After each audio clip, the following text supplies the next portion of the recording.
Friends இன்றைக்கி பார்த்தீங்கன்னா நம்ம ஃபேன்சி கப்பியோட ஃப்ரிட்ஜ் பாக்ஸ் தான் க்ளீன் பண்ணிகிட்டு இருந்தோம். அப்புறம் வெளியே ஒரு சிமெண்ட் டேங்க் வச்சுருந்தோம். அதில் ஃபுல்லாக பிளான்ட் வந்து நிறையா க்ரோத் ஆயிடுச்சு. அதில் விட்டுருந்த குட்டிங்களும் வந்து நல்லா பெருசாகிடுச்சு.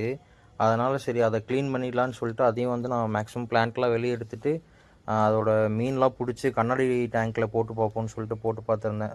ஒவ்வொன்றும் ஒவ்வொரு டைப்பில் இருக்குது. ஏன்னா அதில் நான் விட்டதே வந்து கொஞ்சம் தனித்தனியான இருந்த குட்டிங்களை தான் விட்டுருந்தேன். வளர்ந்ததுக்கப்புறம் தான் இது ஒவ்வொன்றும் ஒவ்வொரு மாதிரி இருக்குது. சரி இது எல்லாத்தையுமே மொத்தமாக ஒரு வீடியோ எடுத்துகிட்டு சரி பார்த்துட்டு ஃப்ரிட்ஜ் பாக்ஸ்லேயே விட்டுலான்னு சொல்லிட்டு அதையும் க்ளீன் பண்ணிட்டு மெடிசன்லாம் ஆட் பண்ணிட்டேன். சால்ட்டும் ஆட் பண்ணிட்டு அதிலேயே விட்டுட்டேன். இதில் மேக்ஸிமம் கொஞ்சம் கோல்டு கலந்த மாதிரி கப்பியெல்லாம் இருக்குது. பட் இதெல்லாம் எந்தெந்த டைப் நான் எப்போ விட்டேன்னு எனக்கும் தெரில. இப்போ அடுத்து வந்து இதில் இருந்த டேங்க்கில் வந்து மறுபடியும் ஏதாவது குட்டி ஃபிஷ் எடுத்து விடலான்ட்டு இருக்கேன். அதோட அப்டேட் வந்து நான் நாளைக்கு சொல்கிறேன் ஃப்ரெண்ட்ஸ். வீடியோ பிடிச்சிருந்தா லைக் பண்ணுங்கள், சப்போர்ட் பண்ணுங்கள். Thank you friends. அடுத்த வீடியோவில் பார்ப்போம். Bye friends.